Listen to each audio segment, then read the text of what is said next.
Mathematics सीखने की इस सीरीज़ के 7th वीडियो के पार्ट डी में हम आज दो और प्रीवियस ईयर क्वेश्चंस को सॉल्व करेंगे जो कि आधारित हैं सम एंड डिफरेंस फॉर्मूले पर। इस वीडियो सीरीज़ के पिछले वीडियोस में हमने समझा था कि किस तरीके से हम सम एंड डिफरेंस फॉर्मूलेस का उपयोग करके कुछ ट्रिग्नोमेट्रिक फंक्शंस की वैल्यूज़ को कंप्यूट कर सकते हैं जिनकी वैल्यूज़ हमें डायरेक्टली इस ट्रिग्नोमेट्रिक वैल्यूज़ की टेबल से नहीं मिलती।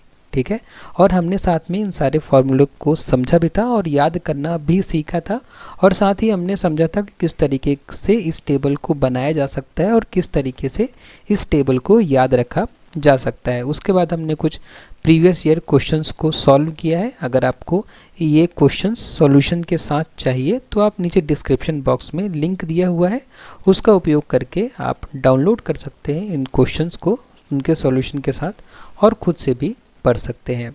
तो चलिए आज के इस वीडियो में जो हम सबसे पहला क्वेश्चन सॉल्व करने वाले हैं वो है कि यदि tan a की वैल्यू 5/6 है और tan b की वैल्यू 1/11 है तो प्रूव करें कि a + b = 45 डिग्री होता है।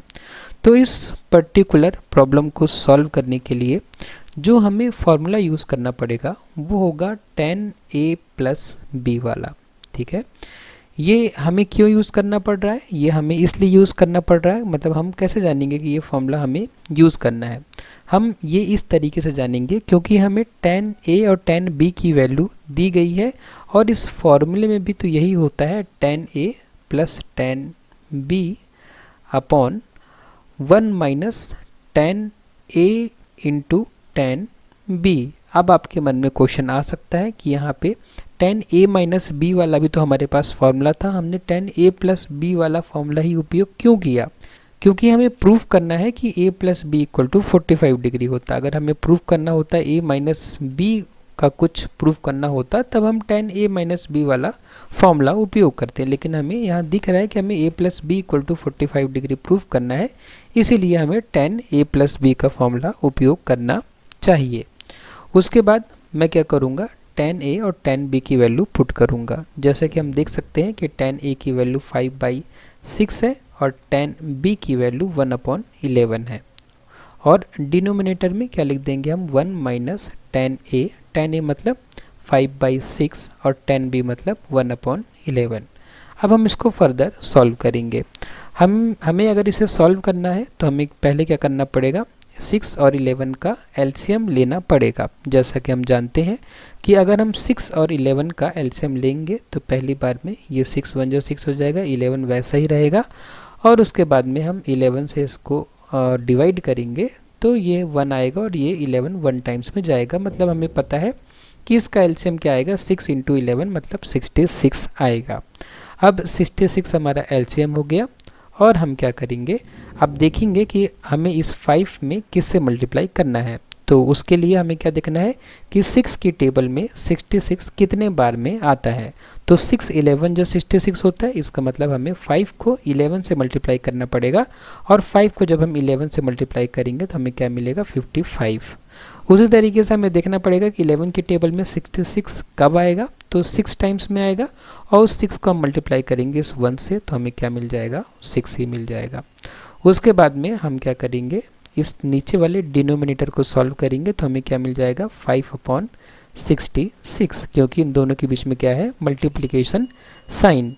उसके बाद में हम फर्दर सॉल्व करेंगे तो ये 55 + 61 क्या हो जाएगा, 55 + 6 क्या हो जाएगा, 61 हो जाएगा। 61/66 हो जाएगा, और डिनोमिनेटर में क्या हो जाएगा, हमें फिर से यहाँ पे एलसीएम लेना पड़ेगा 1 और 66 का, तो एलसीएम हमारा 66 ही आएगा, और 1 66 होता है, इसीलिए हमें ऊपर इस 1 को 66 से मल्टीप्लाई करना पड़ेगा, और माइनस और 66 1 जब 66 होता है, इसलिए 5 में हमें 1 का मल्टीप्लाई करना पड़ेगा, तो हमें यहाँ 5 ही मिल जाएगा। उसके बाद में हम इसे आगे सॉल्व करेंगे तो ये 61/66 वैसा ही रहेगा, और नीचे हमें क्या मिल जाएगा, नीचे 66 - 5 61 हो जाएगा, और अपॉन 66 आ जाएगा। ठीक है, इसे हम अगर फर्दर सॉल्व करें तो जैसे कि हम देख सकते हैं यहाँ पे डिवाइड साइन है, तो हम इस डिनोमिनेटर को अगर ऊपर लेके जाएंगे तो किस में बदल जाएगा, साइन क्या हो जाएगा, मल्टीप्लाई वाला हो जाएगा, ठीक है। तो 61/66 ऊपर है और हम इस डिनोमिनेटर को ऊपर लेके जा रहे हैं, तो ये क्या होगा, पलट जाएगा। जो डिनोमिनेटर में है वो न्यूमरेटर में आ जाएगा और न्यूमरेटर में जो है वो डिनोमिनेटर में आ जाएगा। ये सब कट जाएंगे, 66 से 66 और 61 से 61, हमें क्या मिल जाएगा, 1 मिल जाएगा। 1 मिला, इसका मतलब क्या हुआ, 1 मिला, इसका मतलब ये हुआ कि tan a + b की वैल्यू, ठीक है, क्या हो जाएगी, 1 हो जाएगी। और हमें ये बात भी पता है कि tan 45 डिग्री की वैल्यू 1 होती है ना। हमें कहाँ से पता है, हमें उस ट्रिग्नोमेट्रिक टेबल से पता है कि tan 45 डिग्री की वैल्यू 1 होती है। अब देखिए यहाँ पे भी tan है, यहाँ पे भी tan है, इसका मतलब क्या लिख सकते हैं हम कि a + b जो है वो बराबर हो जाएगा 45 डिग्री के, ठीक है।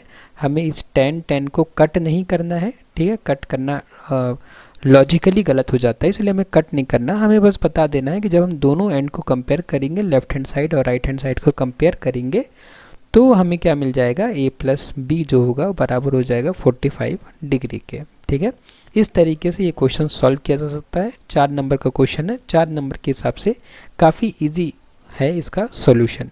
उसके बाद एक और क्वेश्चन आया था 2024 में ही, RGPV डिप्लोमा के 2024 के मैथमेटिक्स के एग्ज़ाम में ये क्वेश्चन आया था। इसमें एक करेक्शन था, यहाँ पे जो cos b लिखा है, यहाँ पे cos b नहीं, यहाँ पे cos a होगा।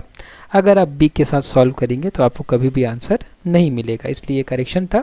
छात्रों को उस टाइम अवगत कराया गया था इस बात से कि ये करेक्शन आप लोग कर लीजिए, तभी इसका आप लोग ये tan a प्रूव कर पाएंगे। मतलब इस क्वेश्चन में हमें क्या करना है, हमें प्रूव करना है कि ये डिवाइड बाई ये इक्वल टू tan a के बराबर होता है। और बहुत इजी क्वेश्चन है, इसमें हमें कुछ भी नहीं करना, हमें बस फॉर्मूला लिखना है। जैसे कि हमें पता है कि sin a + b क्या होता है, sin a + b होता है sin a cos b + cos a और sin b, ठीक है। उसके बाद में क्या लिख देंगे, -2 sin a को लिख देंगे और उसके बाद में sin a - b का फॉर्मूला हम बता देंगे। sin a - b होता है sin a cos b - cos a sin b, ठीक है। ये फॉर्मूलेज आपको याद करने पड़ेंगे, ठीक है, फॉर्मूलेज तो याद करने पड़ेंगे और अलग से याद नहीं करना, आप क्वेश्चन सॉल्व करते जाएंगे, आपको फॉर्मूलेज याद होते जाएंगे। उसके बाद में cos a + b क्या होता है, cos a + b होता है cos a cos b - sin a और sin b, ठीक है। उसके बाद -2 cos a आ जाएगा, तो -2 cos a लिख देंगे हम और फिर प्लस हम इसका फॉर्मूला लिख देंगे किसका, cos a - b का, तो वो क्या हो जाएगा cos a cos b plus sin a और sin b, ठीक है। अब इसके बाद कुछ नहीं बचा, ठीक है, ये प्रॉब्लम अब ख़त्म है, ठीक है। अब इसमें ज़्यादा कुछ करने को बचा नहीं है। हम अगर यहाँ पे ध्यान से देखें तो यहाँ पे cos a sin b है, यहाँ पे भी cos a sin b है, लेकिन ये प्लस में है और ये माइनस में है, तो दोनों क्या हो जाएंगे, कट हो जाएंगे, ये दोनों हम कट कर सकते हैं। उसी तरीके से ये sin a sin b है, यहाँ पे फिर sin a sin b है, ये माइनस में है और ये प्लस में है, तो ये भी हमारा क्या हो जाएगा, कट हो जाएगा। अब जो बच गया हमारे पास उसको हम लिखते हैं sin a cos b और sin a cos b, क्या हो जाएगा, ये 2 sin a cos b। उसके बाद क्या बचा, -2 sin a बचा, ओके। डिवाइड करेंगे इसको, cos a cos b यहाँ पे भी है, cos a cos b यहाँ पे भी है, तो क्या हो जाएगा 2 cos a cos b, क्या बचा इसके बाद, ये बचा, तो -2 cos a, ओके।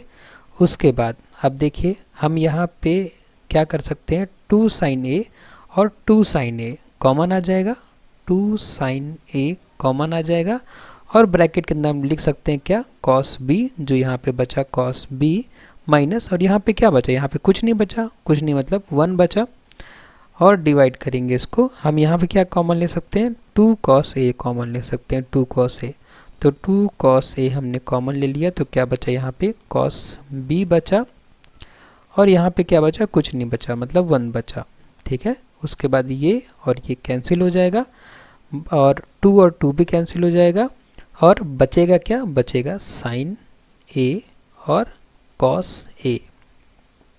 और हम सबको पता है कि sign A upon cos A क्या होता है, tan ए होता है। ठीक है, तो इस तरीके से ये प्रूफ हो जाएगा जो हमें प्रूफ करना था।